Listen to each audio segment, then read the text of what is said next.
Breve contexto de la independencia de México. El mes de septiembre para México tiene una fuerte carga histórica debido a acontecimientos que han marcado a su población comenzando con su independencia, así como las leyendas creadas a partir de esta fecha. Posteriormente los desastres naturales y otros eventos que, aunque no sean de gran magnitud, cada año marcan a las y los mexicanos. Conflictos internos. Problemas y desigualdad social. En esa época, la sociedad estaba muy dividida.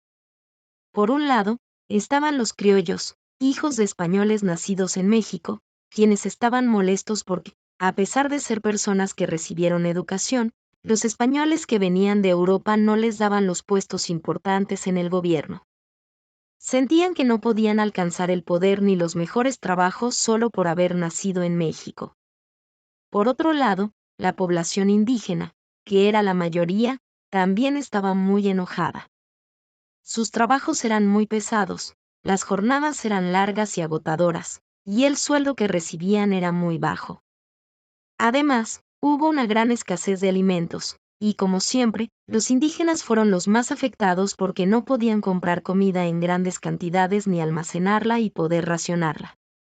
La vida dependía totalmente de la posición social. Esto se notaba en todo. En la comida, las familias ricas podían comer una gran variedad de alimentos, mientras que los pobres no podían permitirse comprar en grandes cantidades debido al costo inmediato que generaba y menos contaban con un lugar para almacenarlo y que no se echara a perder. En el transporte, solo la gente con dinero y privilegios podía usar carruajes y otros medios de transporte. En la vivienda, los ricos vivían en el centro de la ciudad en casas grandes y con patios enormes. En cambio, los indígenas eran desplazados a las orillas de la ciudad, sus viviendas eran precarizadas y la falta de higiene en sus áreas y espacios habitables contribuía a las enfermedades. Conflictos externos. Influencias del extranjero y el inicio de la lucha. Lo que pasaba en otros países tuvo un gran impacto en México. Primero, la independencia de Estados Unidos en 1776 les demostró a todos que una colonia sí podía vencer a una potencia europea y formar su propio país basado en la libertad. Luego, la Revolución Francesa extendió ideas poderosas como libertad, igualdad y fraternidad. Pero el detonante más importante fue cuando Napoleón Bonaparte invadió España en 1808. Esto provocó que el rey Fernando VII renunciara y que el hermano de Napoleón, José Bonaparte, se convirtiera en el nuevo rey. En México, que entonces se llamaba Nueva España, esto generó confusión y se formaron grupos de gobierno que decían ser leales al rey Fernando VII, como una forma de resistirse a los franceses. Fue en este momento de confusión que los criollos vieron su oportunidad. Pensaron que era el momento perfecto para formar su propio gobierno y tener más control.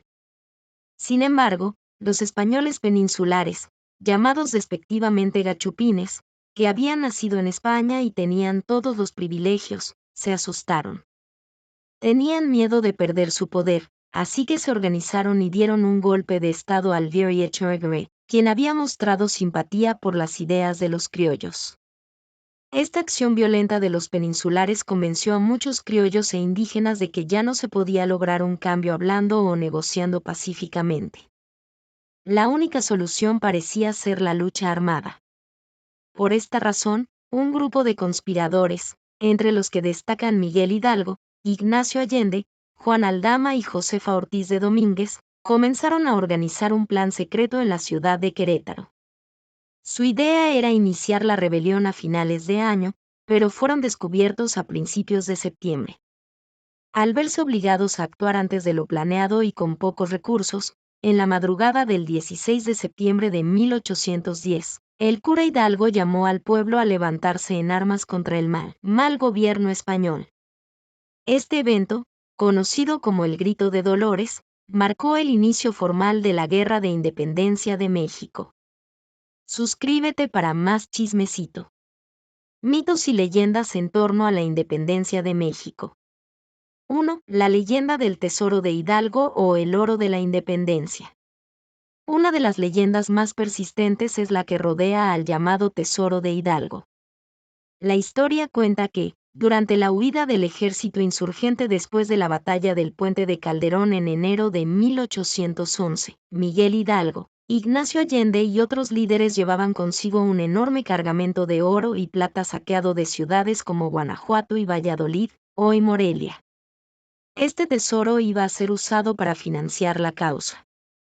La leyenda narra que, al ser perseguidos por las tropas realistas, los insurgentes se vieron forzados a esconder este tesoro en algún lugar del norte del país, en estados como Coahuila, Zacatecas o San Luis Potosí para evitar que cayera en manos enemigas.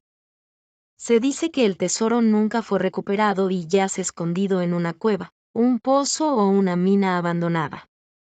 Cada año, alrededor de esta fecha, resurgen historias y cazadores de tesoros que afirman tener mapas o pistas heredadas para encontrar el botín. 2. La procesión de los insurgentes y las campanadas fantasmas. En varias ciudades con historia independentista, como Dolores Hidalgo, Guanajuato o Querétaro, circulan leyendas urbanas sobre fenómenos fantasmagóricos durante la madrugada del 16 de septiembre. Se cuenta que a la hora exacta en la que Hidalgo tocó la campana en la madrugada del 16 de septiembre, algunas personas afirman haber escuchado campanadas que provienen de una parroquia vacía, o haber visto sombras y siluetas de hombres con trajes de la época y antorchas, como una procesión fantasma, marchando por las calles antiguas. Se dice que son las almas de los insurgentes repitiendo eternamente el grito de libertad. 3. La maldición de la Alhóndiga de Granaditas. El famoso edificio de la Alhóndiga de Granaditas en Guanajuato, donde ocurrió una de las batallas más crueles de la primera etapa del enfrentamiento, es foco de varias leyendas. Una de ellas involucra al Pípila, el hombre que quemó la puerta de la Alhóndiga. Se dice que después de la toma de la Alhóndiga, donde se perdieron vidas tanto de soldados realistas como civiles, el lugar quedó embrujado. Trabajadores y vigilantes nocturnos del lugar, ahora convertido en museo, han reportado por décadas ruidos inexplicables, llantos y apariciones. Durante las fiestas de septiembre, estos relatos se cuentan con más fervor, vinculando la energía de las fechas con la actividad paranormal. Como puedes ver, este hecho histórico dejó en México una huella imborrable que hasta la fecha tiene su celebración y aniversario. Y bueno, aunque lo siguiente no sea tema de leyendas, también es importante mencionar a esos millones de mexicanos que han cruzado la frontera hacia Estados Unidos. Muchos se fueron buscando un mejor futuro, oportunidades de trabajo y estudio, pero se llevaron en la maleta algo invaluable, su cultura y sus raíces. Para ellos, celebrar el Día de la Independencia de México, la festividad se adapta. La celebran a su manera y como les es posible, porque quizás solo en sus casas pueden preparar algún platillo con lo que puedan, porque a veces no se encuentran todos los ingredientes, pero lo importante es la intención. Gracias por ver. Hasta la próxima.